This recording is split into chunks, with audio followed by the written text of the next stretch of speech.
My name is Shelley Gray. I'm 34, a software engineer in Charleston. And for the first time in years, life had started to feel like it was mine again. That was before the call came from my sister. Her name was Amber, the golden child, the one who could charm a room while I worked in the shadows to keep us both afloat. She'd always been a little reckless, but she had this way of making you believe she'd grow out of it. Until that Sunday morning, when my phone buzzed with her name. Shelley, I have cancer. Her voice cracked through the static. My heart dropped. Every rational thought drowned out by panic. She said she needed urgent treatment. Experimental, expensive, and not covered by insurance. They said it's aggressive, she whispered. I don't know how long I have. I didn't question it. I couldn't. This was my sister, the one I'd protected since we were kids, the one who once held my hand at Dad's funeral and promised we'd never leave each other behind. So when she said she needed help, I said yes before my brain caught up to my mouth. How much? I asked. She hesitated. 60,000. I know it's a lot, but I cut her off. I'll figure it out. And I meant it. That night, I sat in my garage staring at the car I'd spent 5 years building, my dream machine, a 1968 Mustang Fastback, ocean blue paint gleaming even under the weak light. I'd restored every inch of it myself. Every dent, every bolt, every late night covered in grease had meant something. It was the one thing in my life untouched by anyone else's demands. And now it would be the thing I gave up for her. The next morning, I listed it for sale. My stomach twisted when the buyer showed up, cash in hand. He ran his fingers along the hood and smiled. You sure about this? I forced a smile. Yeah, I lied. It's for family. Watching that car roll down the street felt like watching a piece of my soul leave with it. But I told myself, love required sacrifice. And that sacrifice was my way of keeping Amber alive. Over the next few weeks, I wired her the money in parts. $50,000 for treatment, $10,000 for travel and recovery. Each transfer left my hands shaking, not because I doubted her, but because it drained years of my savings. Still, I felt proud, like maybe, finally, I was doing something that mattered. I called her every night after work. Sometimes she'd sound tired, other times almost cheerful. She told me the treatments made her sick, but hopeful. The doctors say it's responding, she said once, her voice light. I couldn't have done this without you, Shelley. Those words melted something in me. I didn't realize how much I'd been waiting to hear them. For a moment, I felt like the big sister again, the hero. Like all the years of responsibility and sacrifice had finally meant something. I didn't know then that those words were the first thread in a web of lies. A month later, I got a message from Diane, my best friend.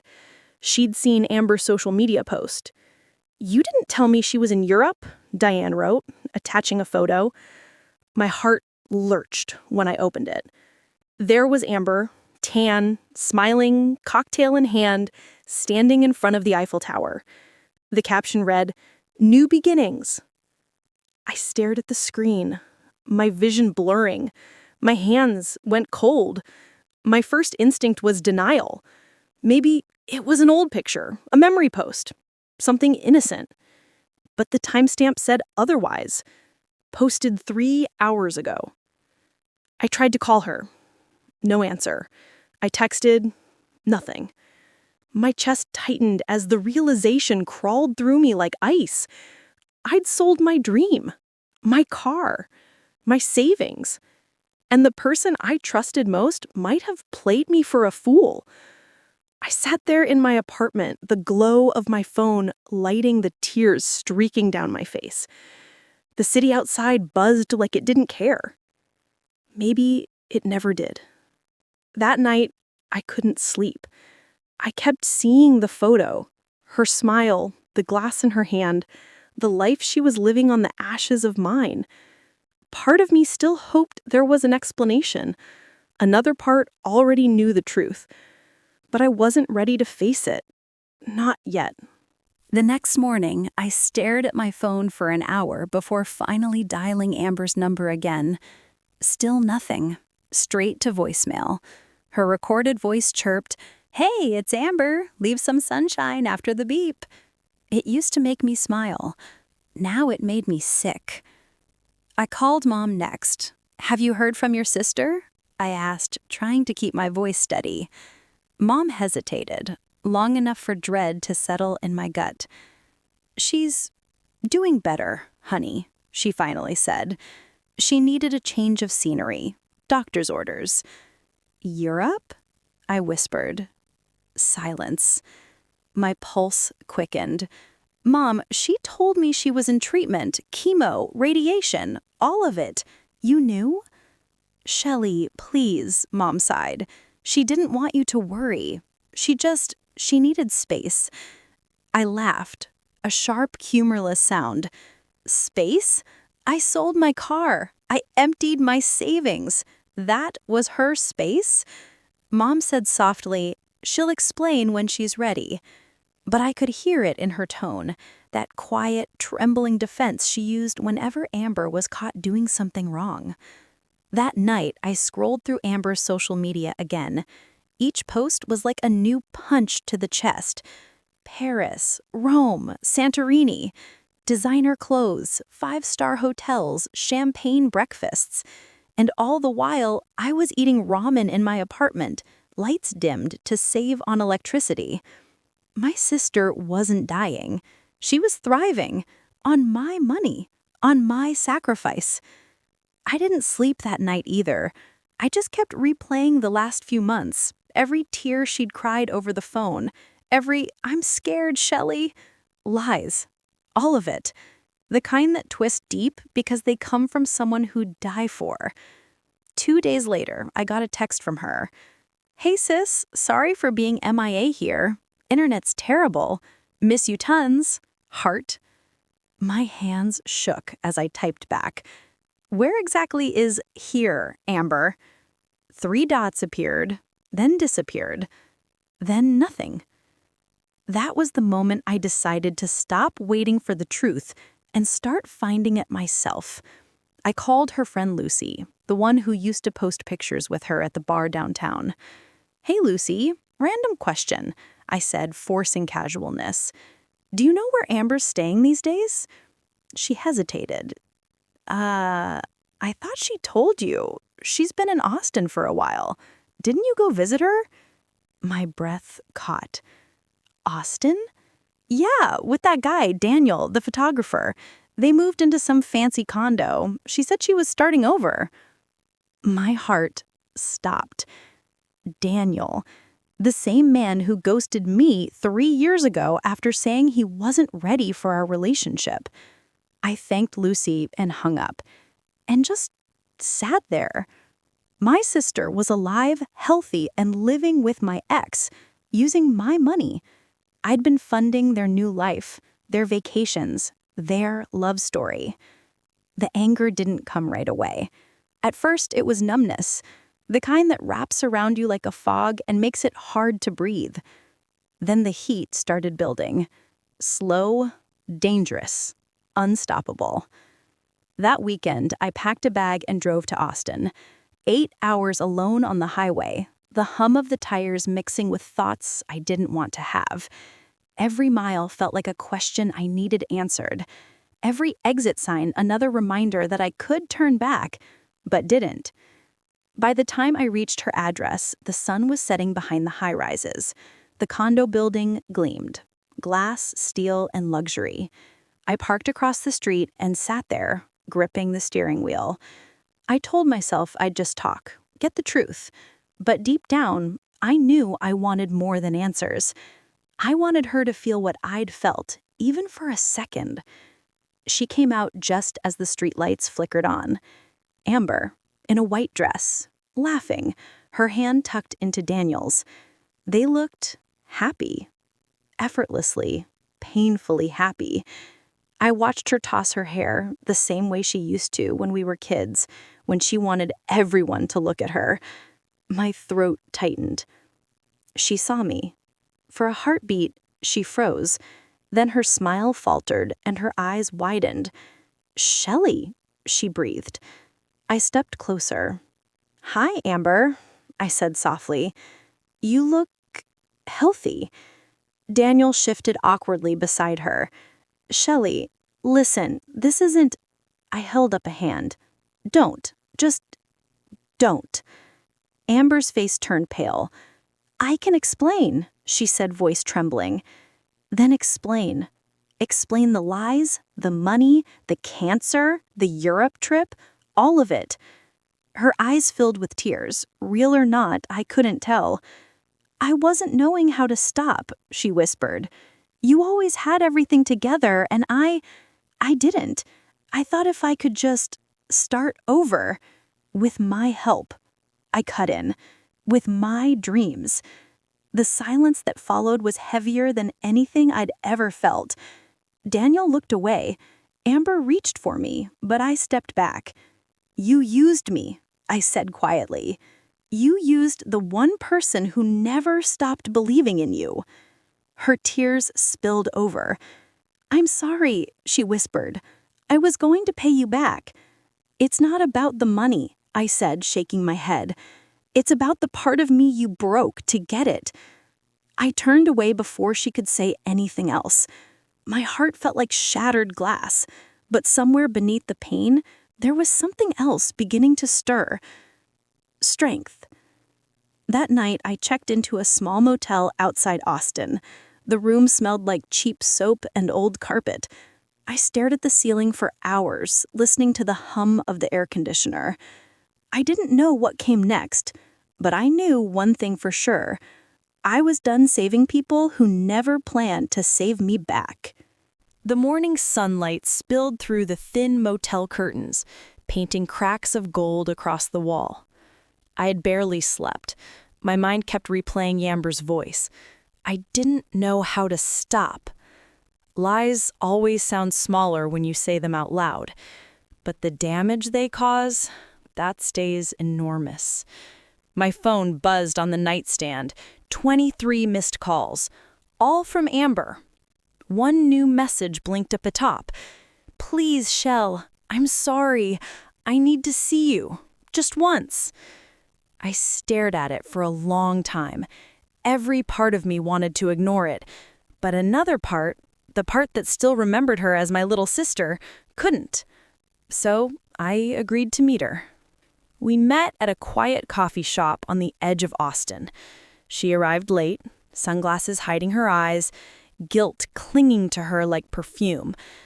"You look tired," she said softly, as if she hadn't caused every sleepless night I'd had. I didn't answer. I just looked at her. Really looked at her. She wasn't sick. She wasn't weak. She was glowing. Amber took a shaky breath. "I didn't fake it all," she began. "I really did have health problems at first, but then things got better. And Daniel, he said I deserved to live a little, that I'd been through so much. He helped me escape the stress." "Escape?" I whispered. "You call stealing from your sister an escape?" She flinched. "I just wanted to feel free. I didn't mean to hurt you." "But you did," I said. "You lied to me, to Mom, to everyone. You took the one thing I loved, my car, and turned it into your getaway vehicle." My voice broke on the last word. People in the cafe glanced over, sensing the storm building at our table. Amber reached across, her voice trembling. "I can pay you back. Daniel's doing well with his photography now. We can send—" "Stop," I said sharply. "You don't get to fix this with money. This isn't a transaction, Amber. This is trust. This is years of believing in you." I leaned closer, lowering my voice. "You broke something you can't buy back." She looked down, her hands twisting around the coffee cup. "You've always been perfect," she whispered. "The smart one, the strong one. I just wanted to be you for once." I stared at her, stunned. You ruined me because you were jealous? Tears welled in her eyes. You don't get it, Shell. I was drowning. You always had purpose, people who respected you. I had nothing. I just wanted to feel seen. I shook my head slowly. So you stole my kindness and turned it into your spotlight. For the first time, I saw her. Not the sister I grew up with, but the woman she'd become. Lost, manipulative, and terrified of her own reflection. I realized then that this wasn't just betrayal.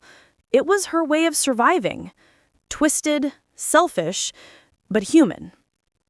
I stood up, heart pounding. I don't hate you, Amber, I said quietly, but I can't save you anymore. Her face crumpled. Shell, please! No, I said. You've had my sympathy your whole life. You don't get my silence, too.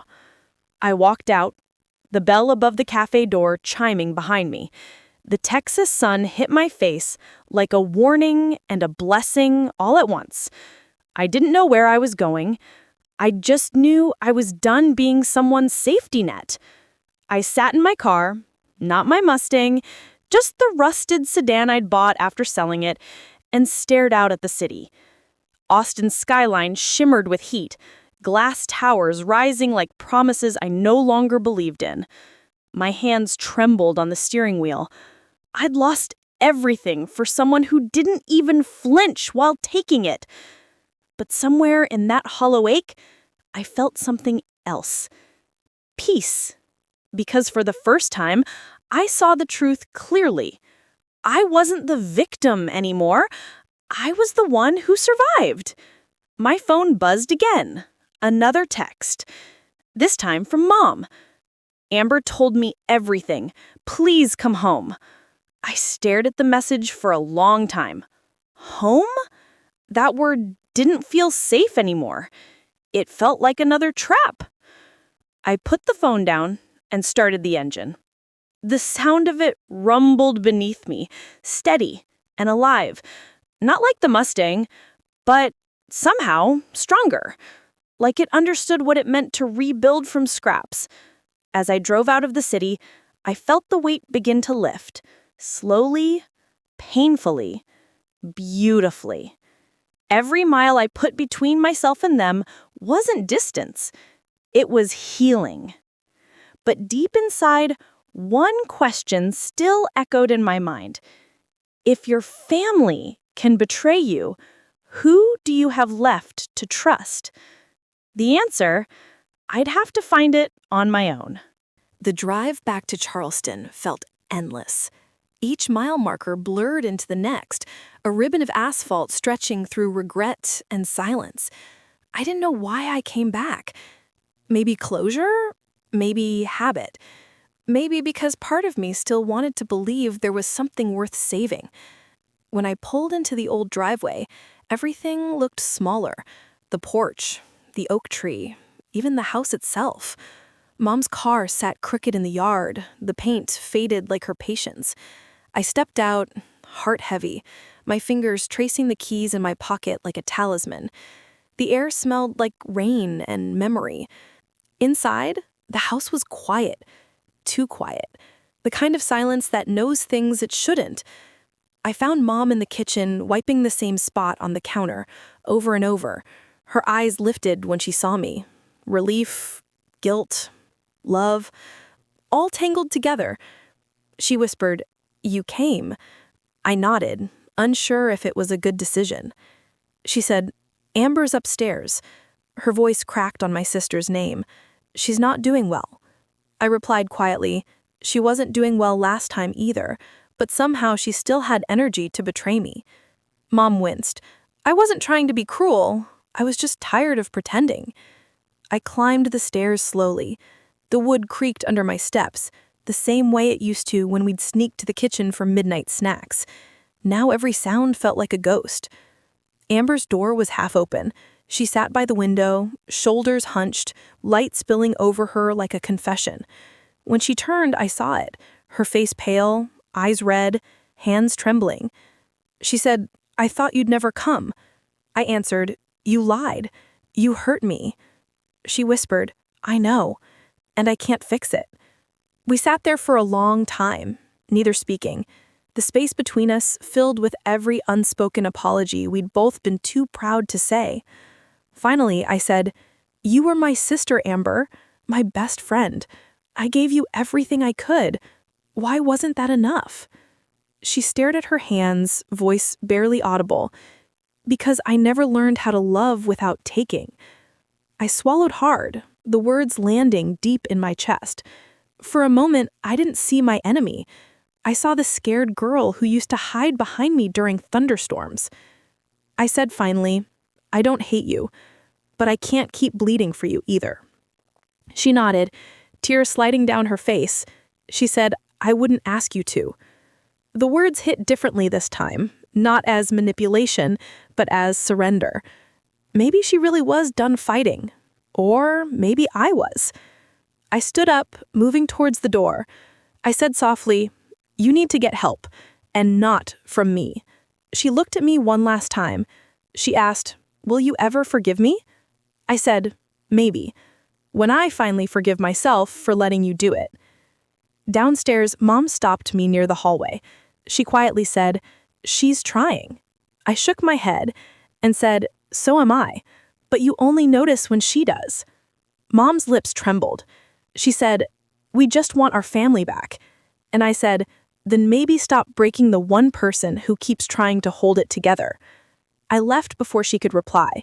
The rain had started, slow and steady, soaking the dirt road as I walked to my car. Each drop felt like it was washing something off. Guilt, anger, obligation. Maybe this was what freedom sounded like. I drove for hours, aimless, letting the highway guide me. At a red light, I saw my reflection in the windshield, tired eyes, tear-streaked cheeks, but still breathing, still fighting. My phone buzzed with a message from Ian. "You don't have to heal alone." I smiled faintly. Maybe I didn't, but I had to start somewhere, on my own terms. I pulled over by a lake outside the city. The air was cold, sharp with the scent of wet earth. I stepped out, letting the rain hit my skin. For the first time in years, I didn't feel like running. I just stood there, breathing, crying, existing. My life had been built on fixing everyone else's mess, but right there under that gray Texas sky, I decided to fix mine. I whispered it out loud, the words shaky but real. "I'm done saving everyone but myself." And somehow that didn't sound like an ending. It sounded like a beginning. The storm eased, the clouds parting just enough to let the light through. I looked up, rain dripping down my lashes, and felt something I hadn't in a long time. Peace. The rain slowed to a whisper. Tiny ripples shimmered across the lake like quiet applause.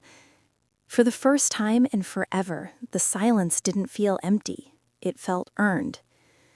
I sat on the hood of my car, shoes soaked, hair dripping, watching the clouds drift apart. The sun broke through, a single golden line cutting across the water.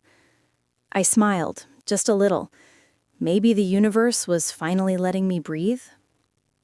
My phone buzzed again, another message from Ian. "Still here if you need someone to talk to." I didn't answer, not because I didn't want to, but because for the first time, I didn't need to.